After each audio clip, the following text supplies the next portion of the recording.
fractionalize the ones that don't close. But you that have contracts, rest assured that when it's built, your price that you got and your terms that you got will be on.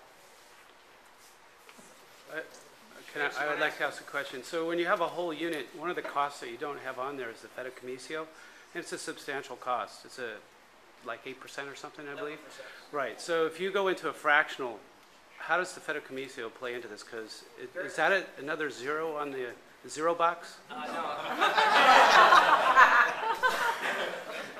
No. If you take $80,000, what's 10% of $80,000? 8,000. 8,000?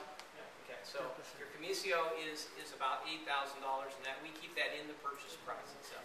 So it's rolled into the purchase price. Now, as we move ahead to the public, remember these beginning prices are for our people. Obviously, when we go to the public, we will raise the price. Okay, thank you. How many units building are available for fractional? Well, right now we have 3. What was the question? How many units in phase 1 are available for fractional ownership? And we have 3 to start with because we have those units free and clear. And one is a Dolphin, unit 400 that you'll see. We have 2 whales. There's 2 different floor plans on a whale, quite interesting. And we have 2 whales and 1 Dolphin. So if you're interested in the fractional, take a look at those 3 floor plans because that's the availability. And in just a moment, I'm going to show you how to price these, which is really important. And maybe if everybody's interested in the pricing, I can pass this all out while everybody's here. So let's answer like 3 more questions. Then we'll answer questions later. We got all day to answer questions. Go ahead. If you already own a unit outright, can I put it into the fractional I love this guy. and make money on it? I love your thinking. That's a very good question. You know, obviously that would be a great benefit to you. Unfortunately, right now, we love you. Nothing against you, right? We love you. But what we're trying to do is get the project built. And so we have to, if you own a unit now, you're one of the lucky ones. Great for you. We're expanding. We want our fractional ownership on unsold units because our goal is to get this thing built. So the answer to that would be no at this point. In your experience, being that you've done this in the last 2 years, say, in other properties all over, as you said before, say the phase 2, how many months would you say you would be able to take in order to collect fractional ownership? What's the range of time?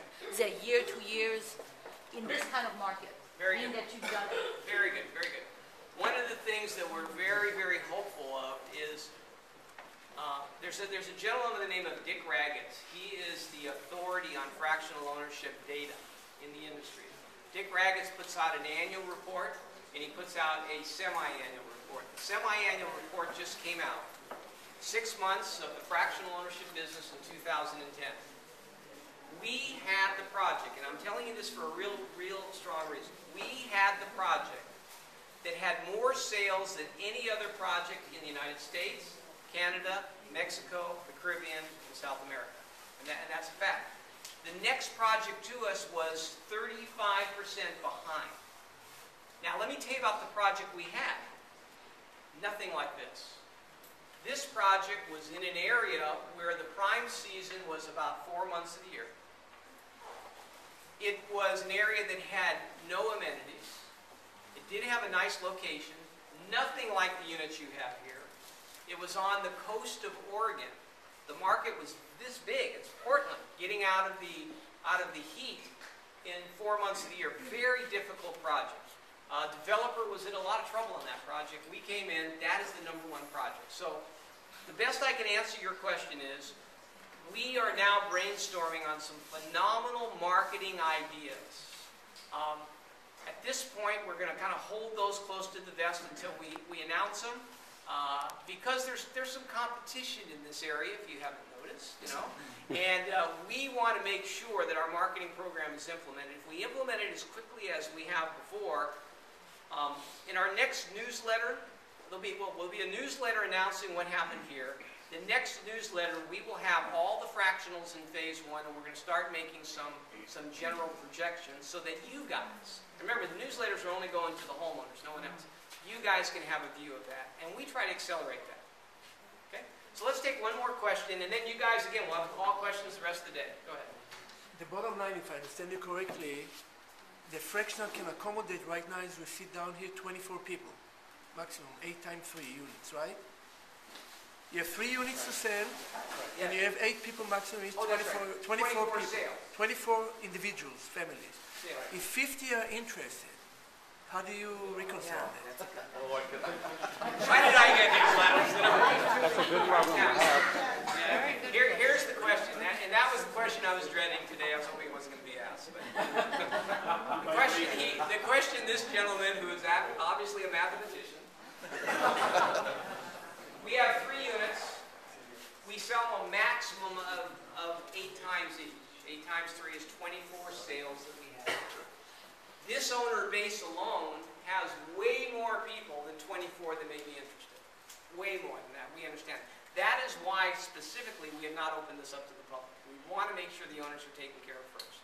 So, my only answer to that right now today is, we're going to focus on the 24.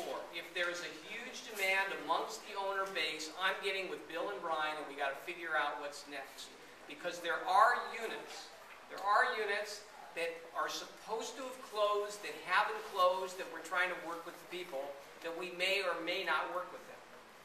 Because they can't come up with the comfort of closing. So there is opportunity for expansion, but you're right. Right now it's limited to 24. That's why it is so essential. I hope and pray, if you do nothing else for yourself, until you fully understand this fractional opportunity, that is, own it now, enjoy it now, and figure it out later when your unit's built, that you make sure you give Fred your name and number before you leave here. That's the key. Okay, should I do one more question? That lady's been holding it. Quick question. That pool is not going to be near enough for all the people even in building 1. It's not right now. Are there plans to build a larger pool right away? When you start the next phase, Yes. right? The next phase, the permit includes the swimming pool, block-up.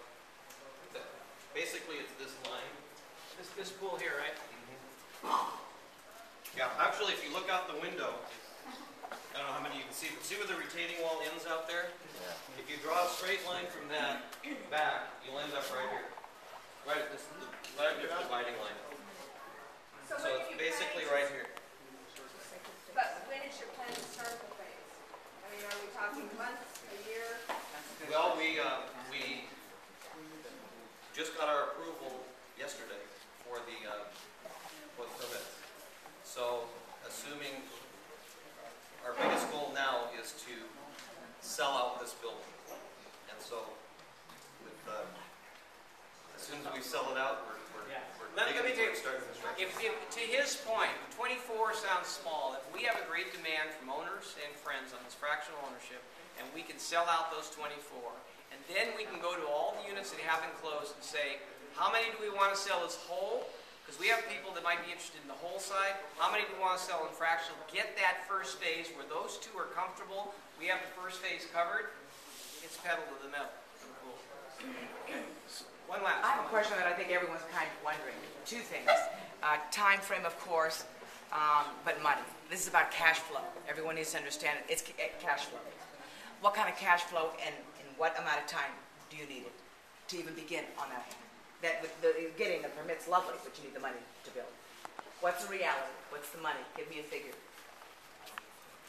That's beyond my. But I think everyone needs to. It would be an impetus to everything. You know what I think? I think that's a Bill and Brian question. You may want to take that offline. I'm not sure. Remember, when you talk about developers and cash flow, we're talking about a pretty sensitive area. Obviously, I will tell you this about this project, which I am so pleased to be part of. There's no debt on this project. You know that project in Oregon?